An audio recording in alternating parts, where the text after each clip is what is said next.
Curahan saya untuk Bapak Presiden Republik Indonesia. Sebelum berakhirnya nyawa saya di dunia ini, karena banyaknya tekanan intimidasi. Ya Pak, saya harap Bapak Presiden dan Kapolri membenahi undang-undang, pasal-pasal tentang hukum di negara ini. Itu satu. Halo semua, saya Fonseca. Bagaimana kabar kalian? Saya berharap kalian semua sehat-sehat selalu ya teman-teman semua. Tetap jaga kesehatan dan jangan sampai kita gampang sakit karena kita adalah andalan dalam keluarga. Nah teman-teman semua, di video kali ini kita akan reaction lagi video-video yang lagi viral. Salah satunya adalah tentang kasus Vina. Kira-kira update terakhir tentang kasus Vina ini apa yang harus kita dapatkan? Apakah masih sama atau tidak? Ya, kita langsung saja reaction videonya ya teman-teman. Akun boleh saja kalian take down agar mampu mengalahkan Widya, ya kan?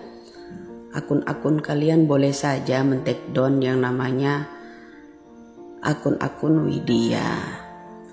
Oh, rupanya di sini saja dari komen-komenan dia, postingannya dia, ya orang ini. Mudah-mudahan akun ini bisa mengalahi Widya.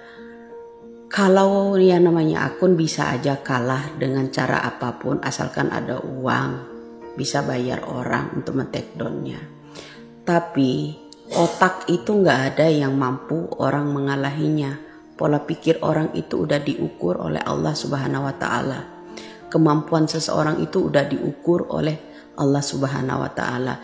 Jadi antara kekalahan dan kemenangan ya hanya Allah yang atur. Paham ya? Jadi seorang Widya itu hanya milik Allah Subhanahu wa Ta'ala, bukan milik pengacara. Ya. Paham? Porsi daya pikir manusia itu udah ditaruh oleh Allah Subhanahu wa Ta'ala di dalam tengkorak kepalanya masing-masing. Ya, boleh kalian lewat di beranda akunnya ya bisa ngalahin Widya, no problem. Ya, apa yang Widya takutkan? Berawal dari nol seperti isi bensin. Itu aja tak masalah, ya kan? Apa yang bisa kamu kalahkan dari Widya? Saya tanya. Ya kan? Karena pola pikir kita manusia di dunia ini sudah diberikan porsinya masing-masing sama Allah. Ada orang-orang yang menyesatkan, ada pula orang menyembunyikan kebohongan. Ada pula diturunkan sama Allah itu orang yang akan mengungkap kebenarannya. Ya, orang mengungkap kebenaran itu pasti banyak musuhnya. Ya, apalagi di kalangan orang-orang pecinta narkoba. Itu satu. Pasti takut, bro. Jenderal pun takut. Ya. Apabila misalkan jenderal itu menyimpan barang-barang tersebut, misalnya itu ya kan. Nah, saya tanya, apa yang kamu takuti dari Widya? Saya tanya sekali lagi, apa yang kalian takuti dari Widya? Itulah akun-akun orang-orang yang seperti ini ya. Dari sini aja kita tahu, paham. Akun-akun palsu, kru-krunya orang yang setiap saat live bicara tentang Widya, ya kan. Sekali-kali adu argumen tentang ayat-ayat Al-Quran dong. Iya. Nah teman-teman, rupanya ada oknum-oknum tertentu yang mengharapkan kalau Ibu Widya akunnya bisa di take down, dan juga mungkin ini adalah salah satu cara ya untuk membungkam kicauan Ibu Widya di media sosial supaya oknum-oknum yang lain itu merasa aman. Tapi ya saya selalu bilang, kalian mau menutupi satu akun, ada ribuan akun yang akan tumbuh, yang akan tetap berdiri di atas kebenaran ya teman-teman semua. Kita lanjut ya. Salam kenal Mbak, salam kenal ya. Kata siapa Widya penyebar hoax? Widya itu kalau nggak disenggol pertama kalinya harusnya introspeksi diri. Itulah seorang Widya. Orang yang akan menyentil sedikit tentang Widya awalnya, maka Widya akan bongkar siapa mereka sebenarnya. Perhatikanlah, siapa yang pertama kali nyenggol Widya? Saya atau Putri? Ini keru-kerunya Putri kayaknya. Kalau saya dibilang menghalangi mereka, atas dasar apa mereka bilang kalau Widya itu menghalangi kedua pengacara ini? Atas dasar apa? Itu kata-kata yang pertama menyenggol saya. Oke? Salam. Kalau kita lihat ya, makin kesini itu saya jadi sedikit bingung tentang posisinya Mbak Putri ini. Di satu sisi kan dia sedang memperjuangkan keadilan buat keluarga Vina, terutama untuk Vina sendiri yang sudah menjadi almarhum. Tapi di satu sisi bukannya memberikan dukungan buat Ibu Widya untuk membuka informasi-informasi lainnya. Malah di sini kita semua sudah tahu kalau Mbak Putri ini bikin semacam perlombaan itu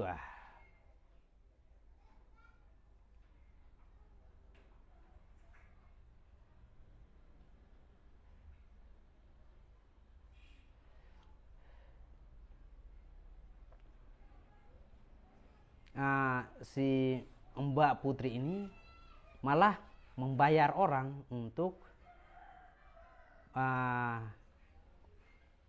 siapapun yang bisa menemukan alamatnya Ibu Widya. Ini kan jadi tanda tanya yang sangat serius. Dan sekarang kelihatan kayak pendukungnya dari Mbak Putri ini secara terorganize sekali mereka mulai menyerang Ibu Widya. Salah satu tujuannya adalah untuk membuat Ibu Widya itu ketakutan, untuk membuat Ibu Widya itu tidak boleh lagi speak up terus-menerus seperti ini.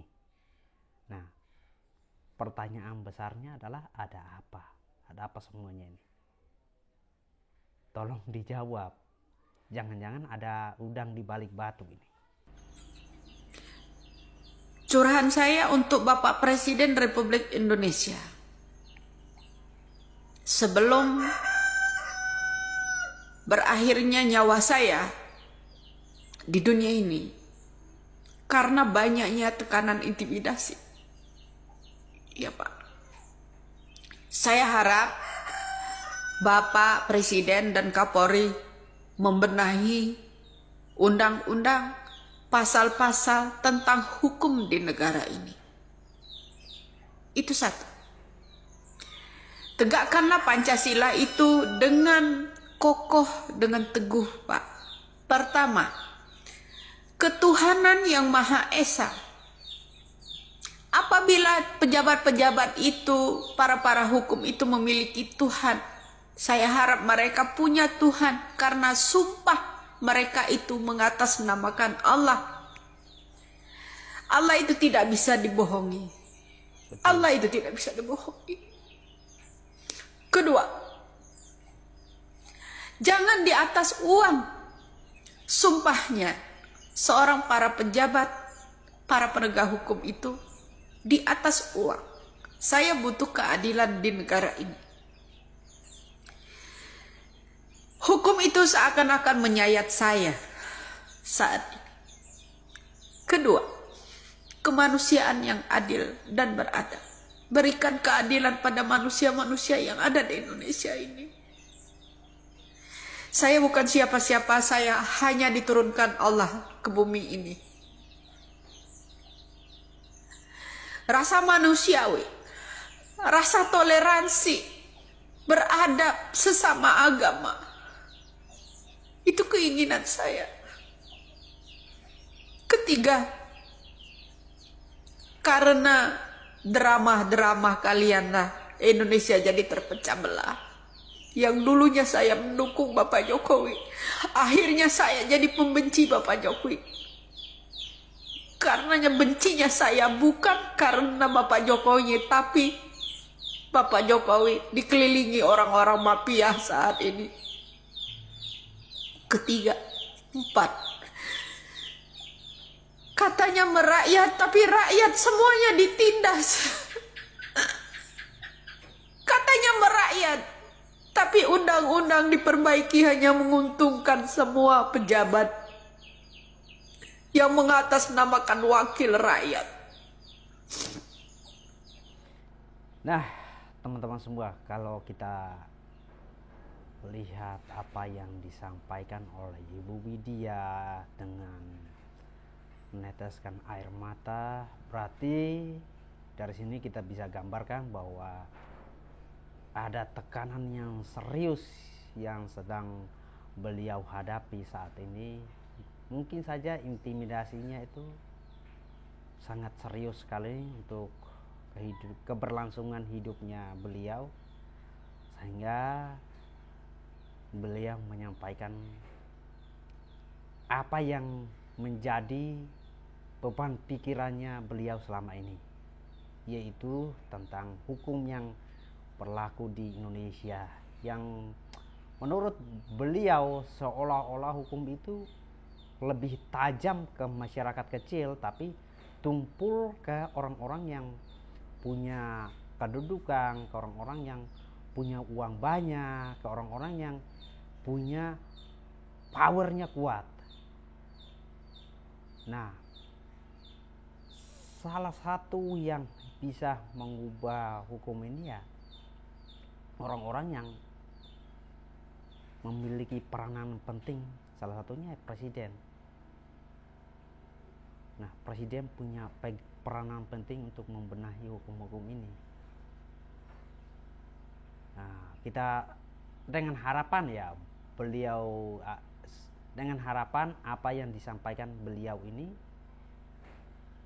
setidaknya, misalkan ya amit-amit ya sesuatu hal buruk terjadi ke beliau, itu sudah membuktikan bahwa beliau sudah pernah bicara ini. Kalau sesuatu hal buruk misalnya mengancam keberlangsungan hidup beliau, berarti beliau sudah sampaikan untuk pemerintah, untuk presiden, untuk memperhatikan ini agar hukum itu bisa merata. Yang poin yang kedua yang saya tangkap juga adalah ketika beliau meminta untuk keadilan sosial itu bukan hanya untuk kalangan tertentu saja, tapi untuk banyak kalangan. Nah, kita berharap itu bisa diwujudkan, meskipun itu akan menuai pro dan kontra ya, tapi kita dukung langkah Ibu Widya dan mendoakan apa yang menjadi keresahan beliau, supaya pemerintah bisa mendengar dan juga keselamatan beliau juga bisa dilindungi. Undang-undang hanya berlaku buat orang yang berduit saja, tidak punya Tuhan. Mereka bersumpah di atas jabatan yang mengatasnamakan Allah, tapi mereka tidak takut dengan Allah, itu murka mereka semua. Kelima, saya butuh keadilan. Keadilan sosial bagi seluruh rakyat Indonesia. Saudara-saudara kita, Bapak, banyak yang tidak terungkap pembunuhannya. Banyak yang tidak terungkap korupsinya. Di mana letak keadilan itu, Pak? Tolong, Pak Presiden. Tolong, Bapak Kapolri. Saya manusia biasa. Saya manusia biasa, bukan keturunan para konglomerat. Tapi saya butuh keadilan, terutama orang-orang yang udah dijadikan tersangka yang tidak bersalah. Arwah Vina tetap menghantui mereka. Janganlah gengsi. Saya butuh keadilan di negara ini, Pak. Tolong, dengan logonya negara kita ini memiliki Pancasila, berpegangan teguh, berpegangan erat. Janganlah dipecah belah karena undang-undang kalian. Pertama, yaitu masalah kasus demi kasus. Tidak ada yang terselesaikan dengan murni, semuanya direkayasa. Saya harap arwah ibu saya di sana, uyut saya di sana, seorang pejuang dulunya, semoga bisa membukakan ini semua melalui saya. Mudah-mudahan kalian semua paham apa yang saya inginkan. Doa saya hari ini, pagi ini, agar terkuat segera, agar selesai. Setelah ini kita masih akan menghadapi selesainya yang namanya hukum ini. Jika ini terkuat, masih akan berhamburan darah di negara kita ini. Masih akan berhamburan darah. Pembunuhan yang akan dilakukan bagi saksi-saksi yang benar. Mengerikan sekali, ya Allah. Pembunuhan yang akan dilakukan apabila saksi-saksi orang yang jujur ini membuka siapa dalang dari ini semua, berawal dari mana. Pembunuhan makin banyak. Tolong Bapak Presiden, Bapak Kapolri, benahilah hukum. Kuatkan rakyat-rakyat yang memberikan jalan penelusuran. Nah, teman-teman, itu dari penuh sini perlindungan, Pak. Beliau meneteskan air mata itu adalah sebuah ketulusan. Bukan berdasarkan uang. Disampaikan. Itu salah satunya. Atas keprihatinan. Semoga Bapak Presiden menyimak akhir kata dari saya ini. Ya, saya bukan takut.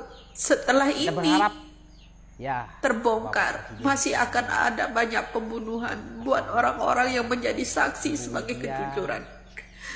Ya, satu kata, orang-orang yang mengintimidasi saya itu akan semakin kejam, lebih kejam dari ucapan mereka ini, Pak. Itu yang saya lihat.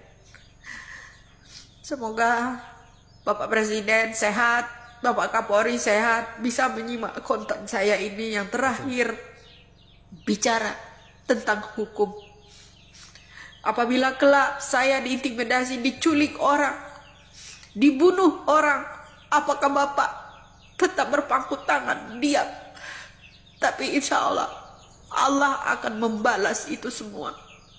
Allah akan membalas itu semua segera. Saya tidak pernah takut mati. Nyawa saya hanya pada Allah. Ketika saya esok dijemputnya, saya ingin Indonesia ini berlaku adil. Arwah saya tetap akan bicara melalui siapapun itu suatu saat. Terima kasih.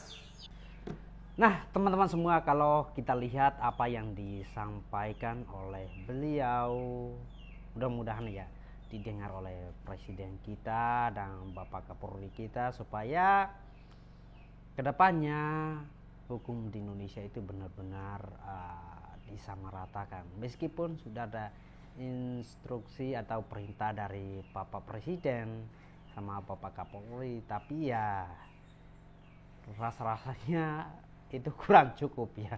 Rasa-rasanya ya, kita melihat dengan berbelit-belitnya kasus ini, mungkin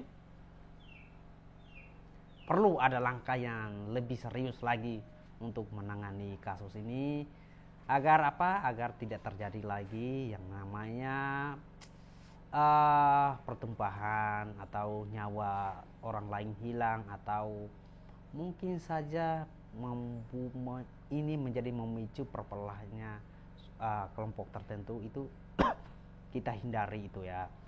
Kita harapan kita semua ya buat Ibu Widya tetap semangat, dan doa kita supaya beliau tetap dalam lindungan Tuhan yang Maha Kuasa, dan juga diberikan ketabahan untuk menghadapi ini semua ya, karena tidak mudah di posisi beliau di situasi saat ini, karena dari curhatan yang disampaikan oleh beliau ini kita bisa lihat bahwa ada intimidasi masif yang beliau rasakan, dan ya beliau akhirnya curhat ke Pak Presiden. Semoga Presiden Republik Indonesia bisa mendengar isi hati dari Ibu Widya. Peace.